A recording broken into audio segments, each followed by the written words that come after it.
Merhabalar Yükselli Örgülere, hoş geldiniz.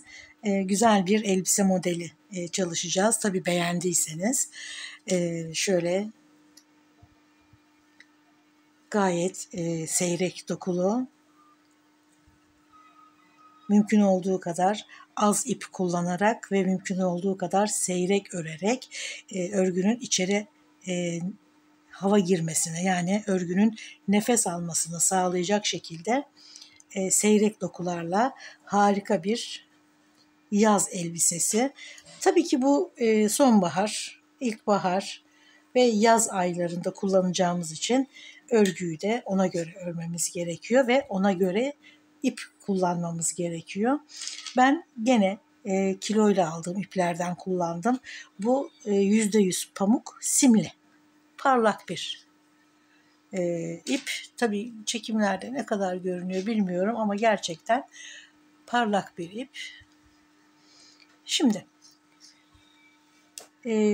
videoların altına genelde benim bedenim şu kadar, bunun için ne kadar başlamam gerekiyor diye soruyorsunuz ama bunun net bir yanıtı gerçekten yok. Çünkü her zaman söylüyorum, örgü kişiseldir.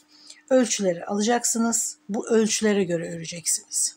Yani ben size kaç ilmek daha atın, kaç motif daha ekleyin ya da motife kaç sıra daha ekleyin demem çok yakın bir ölçü olmaz. Elinizden çıkan ölçü farklıdır. Aynı elbiseyi aynı iple, aynı tığ numarasıyla örsek bile mutlaka herkesin elinden farklı ölçülerde çıkacak. O yüzden püf noktası sadece doğru ölçü almak. Şimdi İnternetten biraz araştırdım. Bu ipe en yakın %100 pamuk olup olmadığını tam bakmadım ama hemen görselde size göstereyim.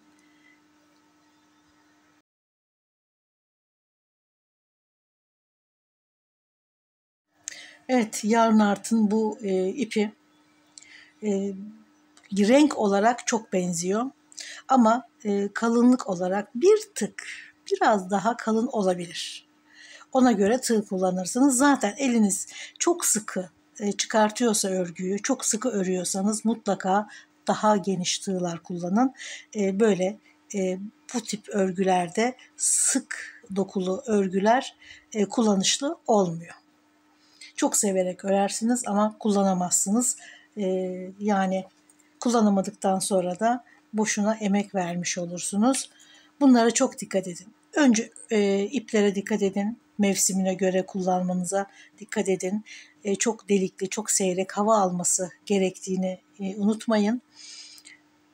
Bir de kendi ölçülerinizi ya da kim giyecekse ölçüye göre örerek devam ederseniz güzel sonuç alırsınız. Yoksa videonun altında gerçekten ben şu beden ne kadar arttırmak istiyorum ya da ne kadar eksiltmek istiyorum deseniz de çok yakın ölçü veremiyorum. Bu dediğim gibi örgü kişiseldir. Ölçüye göre hareket ederseniz, iplere dikkat ederseniz, mevsimine göre ip kullanırsanız ve tığ numarasına dikkat ederseniz çok yakın, ölçünüze yakın ve istediğiniz dokuda örgüler örebilirsiniz. İnce bir ipe göre daha kalın bir tığ kullandım. 7 numara 4 milim tığ. Tabii elinize göre davranacaksınız. Çok sıkı örüyorsanız 4,5 hatta 5 milim tığ bile kullanabilirsiniz. Şimdi örgünün başlangıcı önce ölçüleri almaktan geçiyor. Yani bu sizin kılavuzunuz olacak. Bu ölçüye göre başlayacaksınız ve bu ölçüye göre devam edip bitireceksiniz. Önce ölçüleri nasıl belirliyoruz? Elbisenin ne kadar geniş olmasını istiyorsanız bunu belirleyeceksiniz. Daha önce kullandığınız elbiselerden de yardım alabilirsiniz. Eğer beğendiğiniz, ölçülerinden memnun olduğunuz bir elbiseniz varsa o ölçülerle de örebilirsiniz. Ben 45 santim genişlik ördüm. Yani elbise çevresi 90 santim. 2 parça örüyoruz böyle. 90 santim. Bu 90 santime göğüs ölçüsünün en tepe, yani göğüs ortasından ölçerek buldum. Göğüs çevresi 90 santim. elbiseyi de 90 santim üzerinden ördüm. Göğüs altından ölçü alırsanız, ki burada 84 santim göğüs altı. Göğüs altındaki bu ölçüye göre örerseniz elbise biraz daha vücuda yapışan, bedene yapışan dar bir elbise olur. Göğüs ortasından alırsanız da biraz dökümlü olur. Bol olmaz kesinlikle ama biraz hafif bir dökümü oluyor. Bu da güzel duruyor. Ama dar, yapışan bir elbise istiyorsanız göğüs altındaki ölçüye göre örün.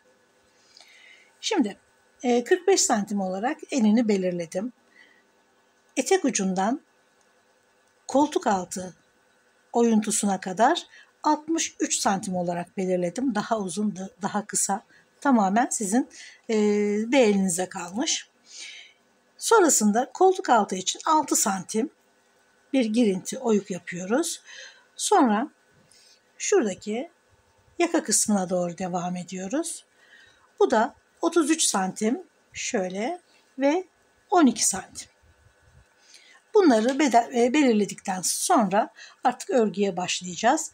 İlk başlarken belki ölçüyü tutturamayabilirsiniz. Söküp tekrar deneyeceksiniz. Söküp tekrar deneyeceksiniz. Örgü böyle bir şey. Hemen ilk seferde başlayıp bitiremiyorsunuz maalesef. Önce bir ayarlama yapıyorsunuz. Birkaç sıra hatta örerek bunu deneyebilirsiniz. Ya da 10 santimlik bir örgü yapabilirsiniz. Orada zaten ne kadar 10 santim kaç ilmekten oluştuğunu gösterir. Şimdi ben bunu hazırladım ve bu ölçü üzerinden elbiseyi örüp bitirdim. Bir tarafını hatta diktim. Bakın, hiç belli olmayan bir dikiş yapıyoruz. Çünkü şurada yarım yarım motifler var. Diğer taraftaki yarım motiflerle birleştiğinde zaten ek yeri belli olmuyor. Çok kolay. Çok kolay bir elbise. Özellikle yeni başlayanlar için basit bir elbise. Fakat şöyle gösterişli bir ip kullanırsanız elbise bambaşka hale geliyor. Ama pamuk, düz ipler kullanabilirsiniz. Belki geçişli batik ipler kullanabilirsiniz. Onlar da çok güzel olabilir. Ben elimdeki iplerle örüyorum genelde. Ama böyle güzel ipleri bulduğum zaman mutlaka alıyorum. Siz de rastlarsanız böyle güzel kiloyla satılan özellikle bunları almanızı tavsiye ederim. Şimdi önce desene bakalım. Bunu nasıl ördüm? Bunu birkaç sırada zaten anlaşılıyor. Şöyle açık renk bir ipte göstermek istiyorum. Anlaşılır olması için. Elbisenin genişliği 101 ilmekten oluşuyor. Yani tek parçası tabii ki şu 45 santim olan 101 artı 2. Bir üst sıraya çıkmak için artı 2 trabzan çekiyoruz. Yani 103 tane zincir çekiyoruz önce.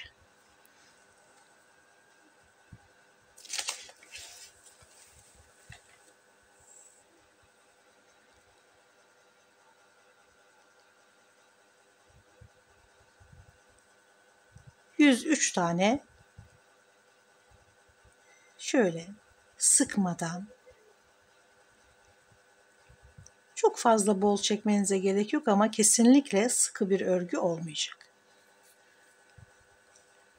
Ben ufak bir parça öreceğim ama elbisenin sayısı 101 artı 2. Yani 103 zincir. Şimdi ben burada şöyle deseni anlatabilmek için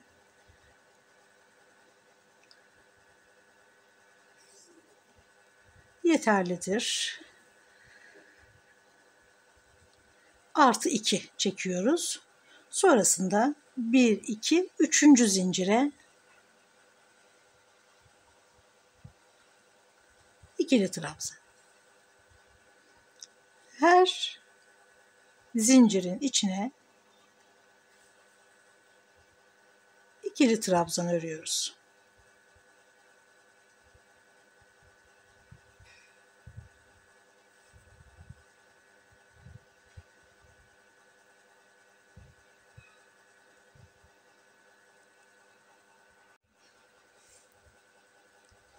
3 zincirle bir üst sıraya çıkıyoruz.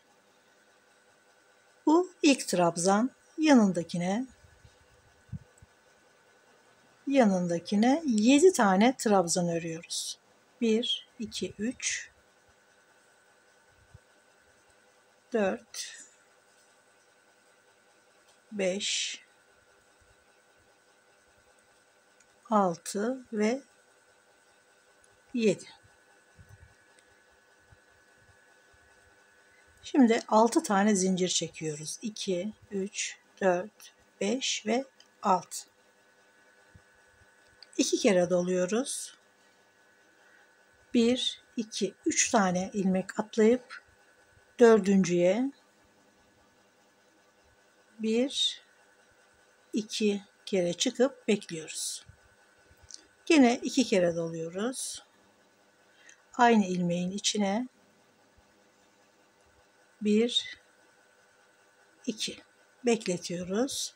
Gene 2 kere dolayıp aynı ilmeğin içine 1 2. Sonra 3 trabzanı birden topluyoruz. Kapattığım zincirle birlikte 6 tane zincir çekiyoruz. 2 3 4 5 ve 6. Şimdi trabzanlarla devam ediyoruz. 1 2 3 dördüncü ilmeğe ikili trabzan. Şimdi buraya 13 tane trabzan örüyoruz.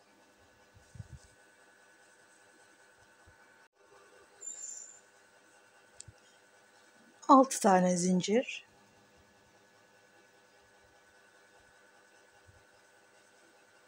3 4 5 6, 2 kere doluyoruz.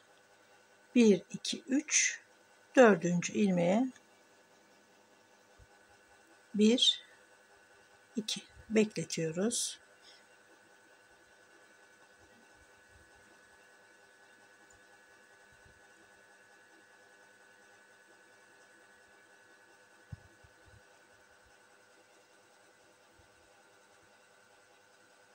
Ve topluyoruz. 6 tane zincir, 1 2 3 dördüncü ilmeğe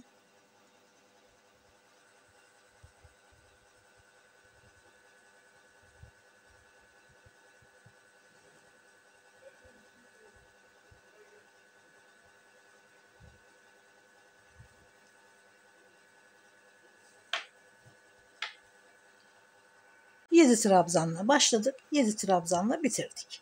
Tabi arada elbiseyi örerken desenler devam ediyor. İşte 13 trabzan, 13 trabzan devam ediyor ve gene başlangıçta olduğu gibi 7 trabzanla bitiyor.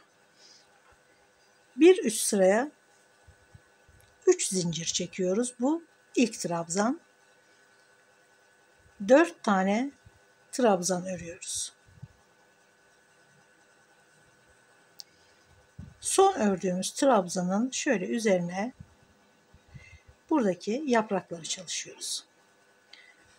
1 2 3 zincir, 2 kere doluyorum. Şöyle araya 1 2 bekletiyorum. 1 2 ve topluyorum. Sonrasında şuradaki boşluklara şöyle sık iğne, bir tane örgünün içine sık iğne, sonra diğer boşluğa 3 tane sık iğne ördük. Son sık iğnenin gene şöyle üzerine bir yaprak daha örüyoruz. 3 zincir, 2 kere doluyoruz.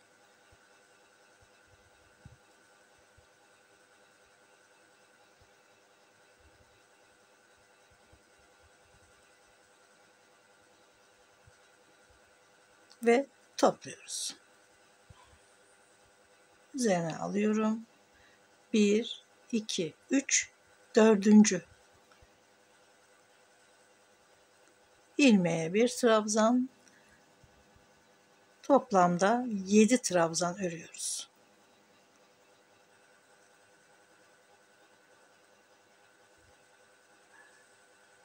2, 4, 5, 6 ve 7.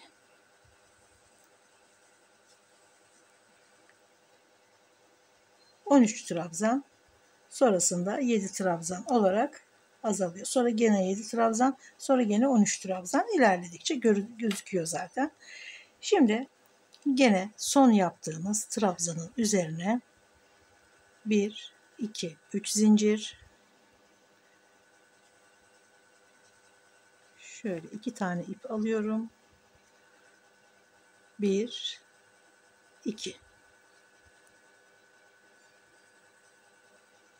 1, 2. Topluyorum.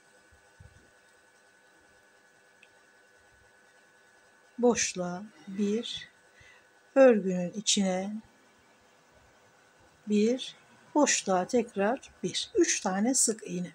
Son sık iğneye gene şu yaprağın karşılığını örüyoruz. 3 zincir,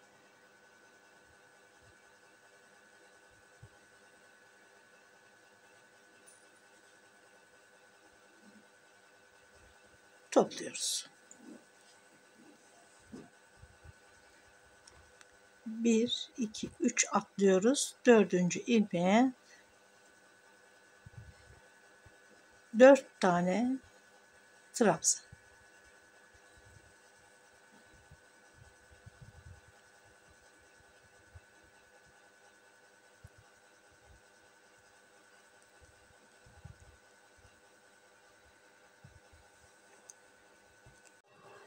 Bir üst sıraya, yani başladığımızdan beri 1, 2, 3, 4. sıra.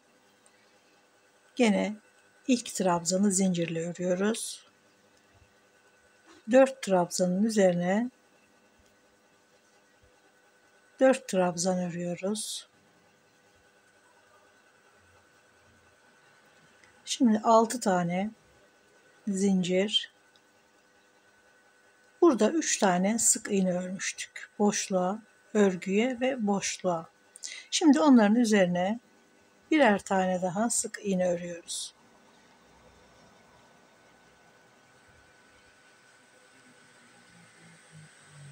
6 tane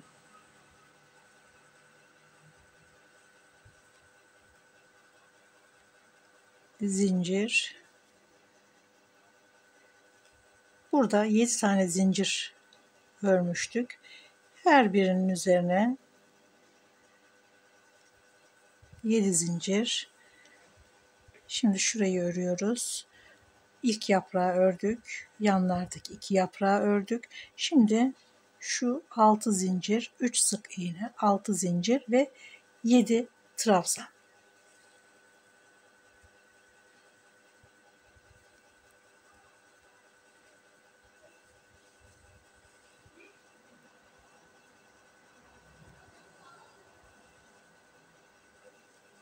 Her trabzanın üzerine bir trabzan, sonra gene burada olduğu gibi 6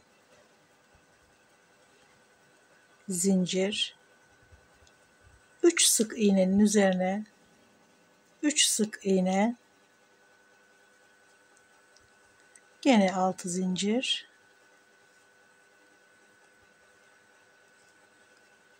başladığımız gibi 4 trabzanla sırayı tamamlıyoruz. 1, 2, 3 zincir çekerek bir üst sıraya, yani 1, 2, 3, 4, 5. sıraya geçiyoruz. Gene trabzanların üzerine trabzan örüyoruz. 4 tane vardı.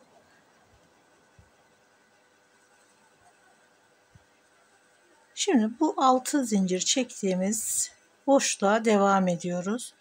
3 tane daha örüp 7'ye tamamlıyoruz. 1, 2, 3, 4, boşluğa 5, 6, 7.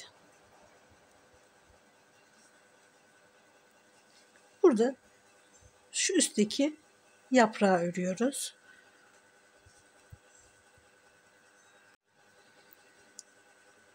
3 zincir,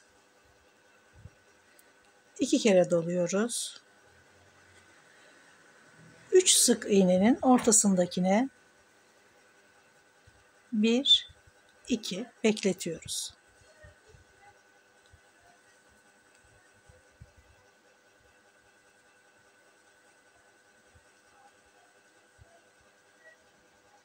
Ve üçünü birden topluyoruz. Gene 3 zincir, boşluğa 3 tane trabzan,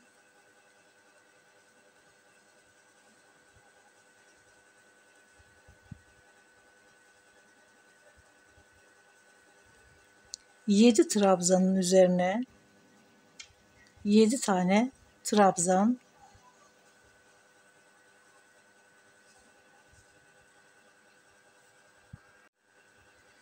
3 tane boşluğa 7 tane trabzanların üzerine 3 tane gene boşluğa, yani 13 tane.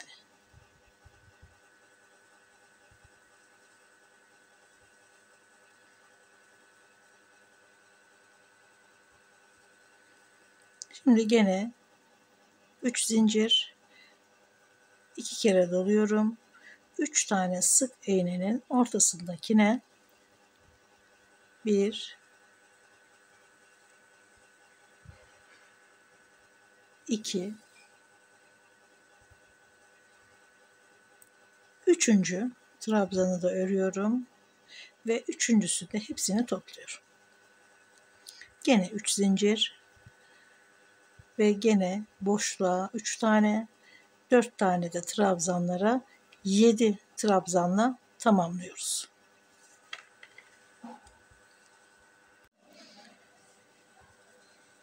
Evet, 7 tane trabzanla tamamladım. Gene 3 zincirle 7 tane trabzan. Şuradaki 3 zincir boşluklara da 3 tane trabzan,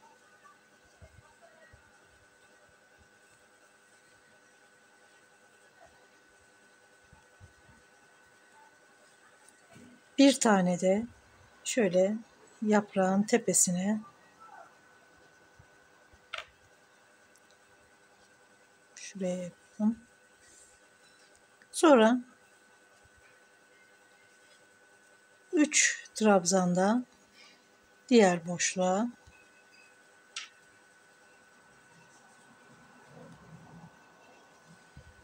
ve her trabzanın üzerine bir trabzan.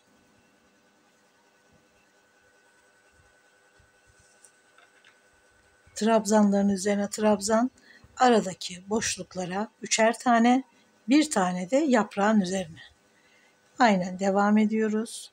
Boşluklara 3, yaprağın üzerine 1, boşluklara 3 ve devam ediyoruz. Yani bu sırayı sadece trabzanlarla bitiriyoruz. Şimdi burada gördüğünüz şu yarım deseni örerek başlıyoruz. İlk trabzanın üzerine 3 zincir, 2 kere doluyorum. Gene ilk trabzanın üzerine 1, 2. Sonra ikisini birden topluyorum. 1, 2, 3 zincir. 1, 2, 3 tane ilmek atlıyorum. 4. ilmeğe sırasıyla 13 tane trabzan.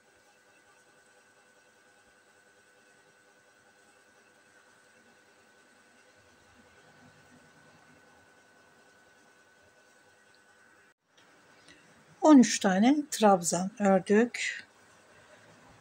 1, 2, 3 zincir. 2 kere doluyoruz. 1, 2, 3 atlıyoruz. 4. ilmeğe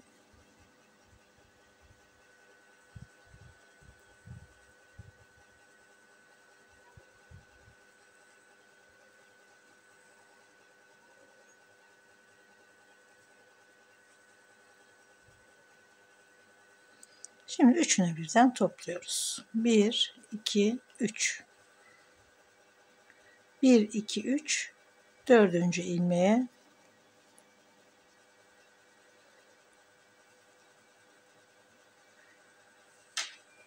gene 13 tane trabzan örüyoruz. 13 trabzandan sonra gene başladığımız gibi bitiriyoruz. 2, 3 zincir, 2 kere doluyorum. 1, 2, 3. Şu zincirle çıktığım trabzanın üzerine dördüncü ilmeğe 2 tane, sadece 2 tane trabzan örüyoruz ve ikisini birden topluyoruz.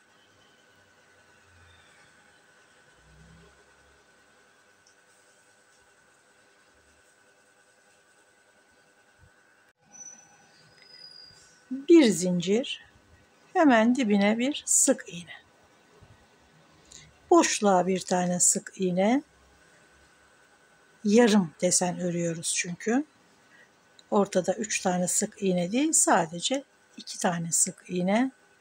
Şimdi şu ikinci sık iğneye gene yaprağı örüyoruz.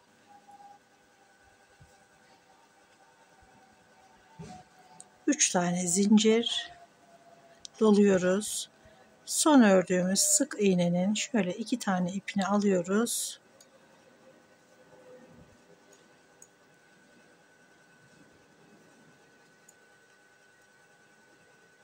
Topluyoruz. Şuradaki desenin tam şöyle yarısını örüyoruz. 1, 2, 3, 4. ilmeğe trabzan. Buraya bu 13 tane trabzanın üzerine kenarlardan 3 tane atlıyoruz ve 7 tane trabzan örüyoruz. 4, 5, 6 ve 7. Şimdi son ördüğümüz sık iğnenin üzerine gene bir yaprak yapıyoruz. Aynı deseni zaten burada çalışmıştık.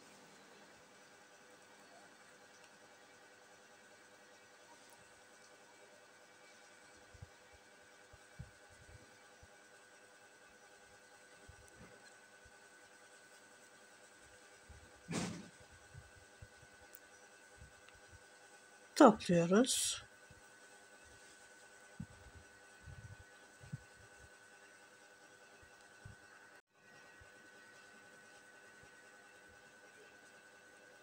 Boşluğa bir, örgünün içine bir, boşluğa bir, 3 tane sık iğne.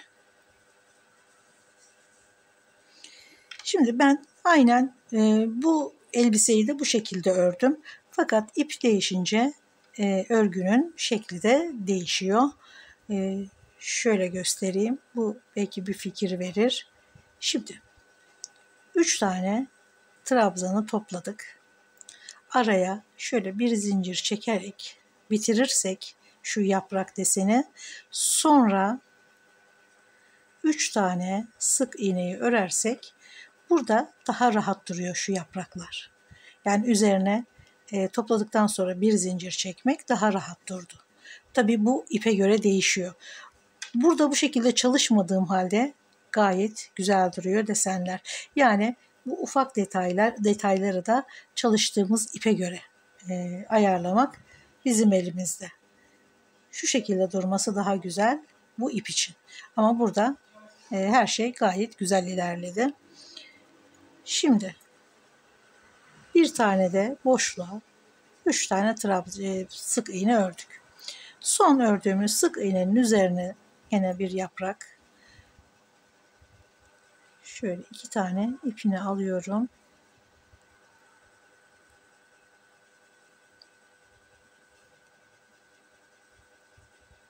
Ve topluyorum. Dediğim gibi isterseniz bir zincir çekebilirsiniz ama gevşek, ince bir ip kullanıyorsanız Buna gördüğünüz gibi gerek olmuyor. Şimdi 1, 2, 3 tane atlıyoruz. 4. ilmeğe gene 3 tane bırakarak 7 tane trabzan örüyoruz. Son ördüğümüz trabzanın üzerine gene yaprak çalışıyoruz. 3 zincir,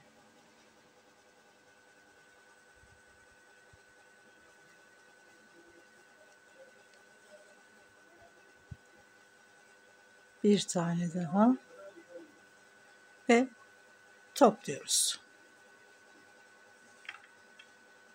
Şurası. Sonra boşluğa bir tane sık iğne ve örgünün içine bir tane sık iğne. Sırayı bu şekilde tamamladık.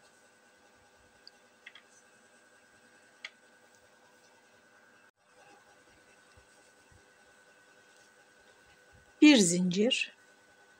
Burada 2 tane sık iğne var. 1, 2.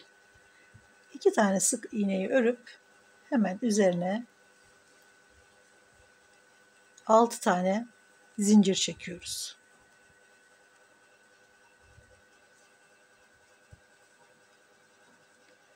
Burada 7 tane trabzan var. Her birine bir trabzan örüyoruz. Yani 7 trabzan.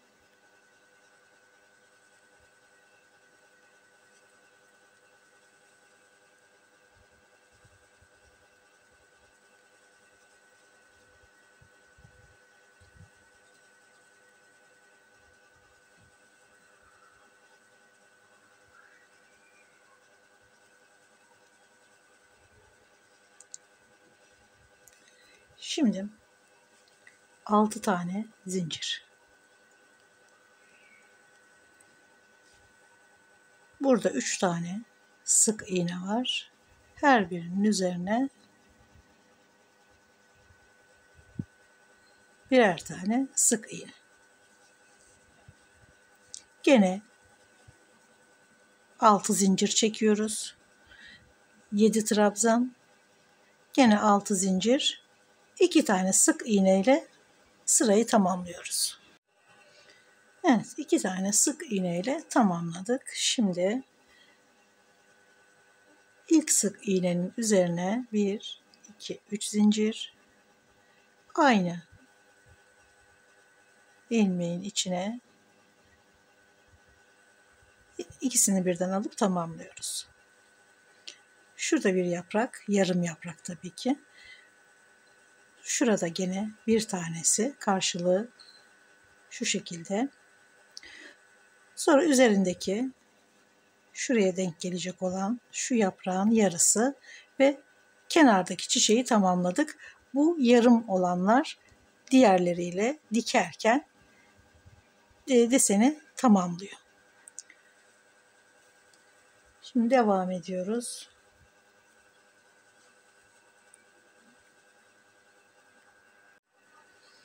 Bir, iki, üç zincir. Boşluğa 3 tane trabzan ve 7 tane trabzanın üzerine 7 trabzan, buradaki boşluğa da 3 trabzan, toplam 13 tane trabzan olacak.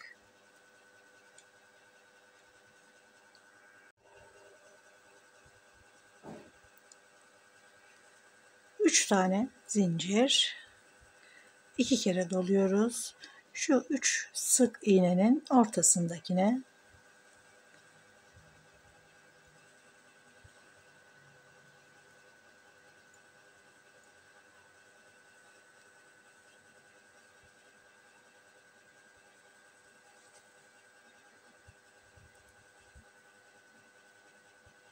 sonra üçünü birden topluyoruz. 3 zincir, gene boşluğa 3 trabzan, boşluğa 3, bu boşluğa da 3, Arada 7 trabzanın üzerine de 7 trabzan. Gene toplam buradaki gibi 13 trabzan.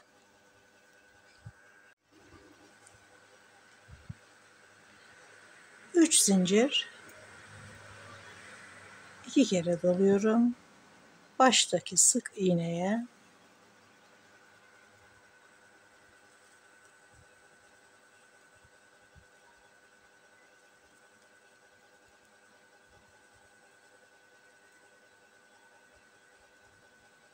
iki tane yapıyoruz tabii ki.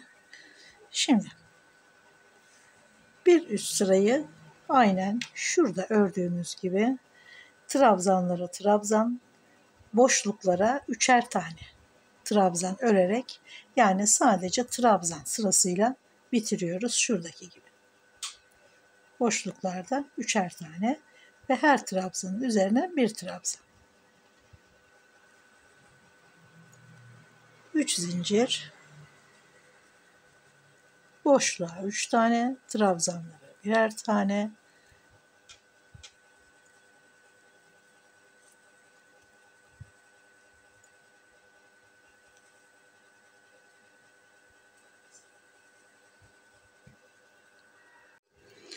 Şimdi deseni tabii istediğiniz kadar devam edip uzatabiliyorsunuz, istediğiniz yüksekliğe gelene kadar. Bakın şu ilk desen trabzan sırası, sadece trabzan ördüğümüz sıra. Sonra şuradaki yarım desen ve gene sadece trabzan ördüğümüz sıra. Bunun üzerine gene, yani şu sıranın üzerine hemen başta ördüğümüz 7 trabzan ve desenin devamını gene buraya örüyoruz. Aynen şu ilk desendeki çalışmayı aynen örüyoruz. Trabzan sırasından sonra hemen gene yarım desene geçiyoruz ve bu iki sırayı sürekli yineleyerek deseni, yani örgüyü uzatıyoruz. İsterseniz şöyle bir işaret iğnesi koyabilirsiniz. Şuraya sırayı takip etmek açısından. Şu deseni tamamladıktan sonra bu desen, bunu tamamladıktan sonra bu deseni örerek ilerliyorsunuz. Umarım anlatabilmişimdir. Tabii ki bu kadar ilmeği çalışmak göğüs için çok fazla. Burada mutlaka bir eksiltme yapmamız gerekiyor. Her desenden sonra hemen şurada bir trabzan sırası var. Aynen burada ördüğümüz gibi. Bu sıradan sonra ikinci trabzan sırasını örerken eksiltme yapacağız. Bunu saymazsak bu zaten desene ait olan bir sıra. Bunu şimdi eksiltme yaptığımız sıradan itibaren 1, 2, 3, 4 sıra daha öreceğim. Bu sıranın üzerine bir sıra eksiltme, 2, 3, 4 sıra. Bir sıra yapıyoruz eksiltmeyi sadece. 2 tane örüp bir tane eksiltiyoruz. 2 tane örüp bir tane eksiltiyoruz. Tabii bu sizin ölçünüzle alakalı. Belki daha fazla eksiltme yapacaksınız. Belki daha az eksiltme yapacaksınız. Şimdi 3 zincir, yanına bir trabzan. 2 tane trabzanı ördük. Şimdi eksiltme yapıyorum. Bir kere alıyorum. Tekrar batıyorum. Bir kere alıyorum ve kapatıyorum. Bakın 2 tane trabzan, bir tane oldu. Şimdi gene normal 2 tane trabzan örüyorum. Belki sizin bir tane normal trabzan, bir tane eksiltme olarak denk gelecek ölçünüze. Bunu denemeden anlayamazsınız. 2 tane trabzan ördüm. 1, 2 beklettim ve topladım. Bakın 2 trabzan bir tane oldu. Zaten şurayı takip edeceksiniz. Gene 2 tane normal trabzan, sonrasında bir eksiltme. Bekletiyorum. ve ikisini birden topluyorum. Şurayı sayacaksınız. Tam göğüs altına denk gelen yerde şöyle eksiltmeyi yaptım. Bundan sonra nasıl ilerledim? Koltuk altı için, ama şu sırayı bir öreyim. Koltuk altını o şekilde anlatayım. Evet, eksiltme sırasında tamamladıktan sonra bak şurada eksilttik. Deseni tamamladık trabzan sırasıyla. Sonrasında eksiltme sırasını ördük şöyle. Şimdi 3 sıra daha örüp koltuk altı için artık koltuk altına bir oyuntu yapacağız. Ben 6 santim olarak örmek istedim. Şuradan 6 santim, buradan 6 santim. Tabii ki diğer parçada da 6 santim olduğu için şu koltuk altı oyuntusu bir hayli fazla. Siz isterseniz daha kapalı yapabilirsiniz. 5 santim de yeterli olabilir. Şöyle.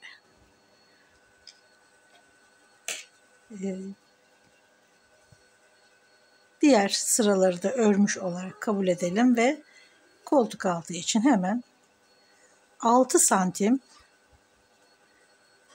şöyle hemen yanındaki ilmekten ilmek kaydırarak devam ettim. Örmüyoruz. Sadece ilmek kaydırıyoruz. Şurada.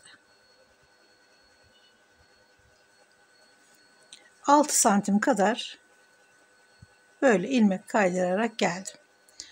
Sonrasında yine trabzanlarla devam ettim. Yani hemen 3 tane zincir ve trabzanlarla devam ediyoruz. Şu kısım, göğüs kısmı, yakaya doğru. Buradan kestim. Trabzanlarla devam ettim. Sonra şuradaki mesafe kadar, yani trabzan sayısı kadar burada da bıraktım ve sadece bu parçayı örerek devam ettim. Ben kendi ölçüme göre devam ettim tabii ki. Siz de belki burayı daha geniş istersiniz, daha dar istersiniz ya da başka bir şekilde isterseniz zevkinize kalmış. Şu kısmı da 12 santim. Burada gösteriyor zaten. Şöyle genişlik 33 santim. Yükseklikte 12 santim. 36-38 beden için. Her iki tarafı da, her iki parçayı da aynı şekilde ördükten sonra ipi koparmıyoruz tabii ki. Son sırada devam ettim ve şöyle uzunca bir parça ördüm. Belki bağlarım omuz üstünden diye, ama bağlamadan daha güzel olacak sanki.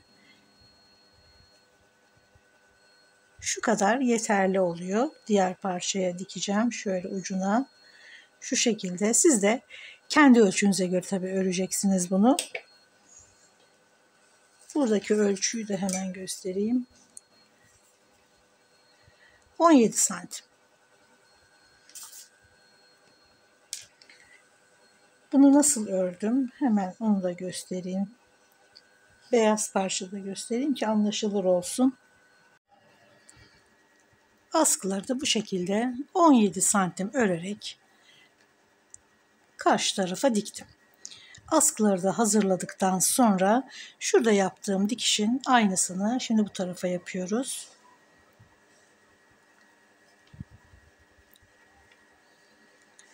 Burada şöyle yarım yarım desenler var. Karşılığında da aynı şekilde. Bunları yan yana getirince zaten desen tamamlanıyor. Mutlaka birebir bütün ilmeklerin birbirine şöyle eşit olması, tam karşılığında olması gerekiyor. Şöyle uzunca bir ip takıyoruz bir kalın yün iğnesine ya da etamin iğnesine ve tam karşılığındaki ilmeklere batarak dikmeye başlayalım. Önce ipi şöyle bir sıkıştıralım.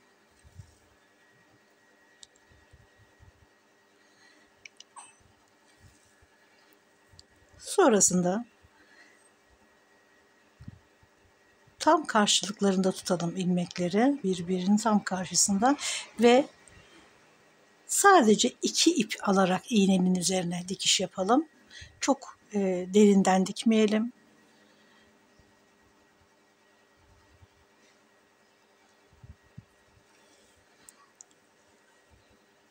Sıkmadan, çok bol da bırakmadan, kendi halinde, örgü kendi halinde kalsın. Şöyle bakın, karşılığından ilmeklere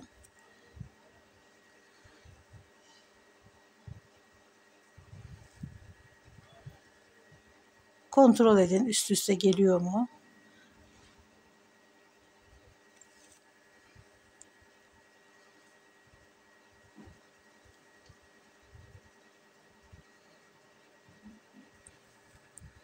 Dikiş önemli çünkü burada desenin birbirine üstüne gelmesi gerekiyor. Güzel görünmesi açısından.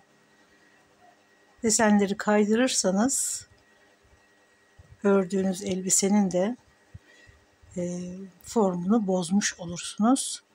Bunlara dikkat edersek hiç ek yeri yokmuş gibi görünebilir.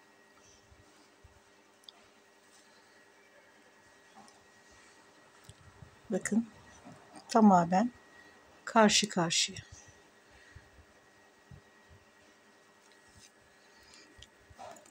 Aynen bu şekilde devam ediyoruz. Şurada isterseniz yırtmaç bırakabilirsiniz. İsterseniz tabii ki. Ben bırakmayacağım. Dümdüz dikeceğim.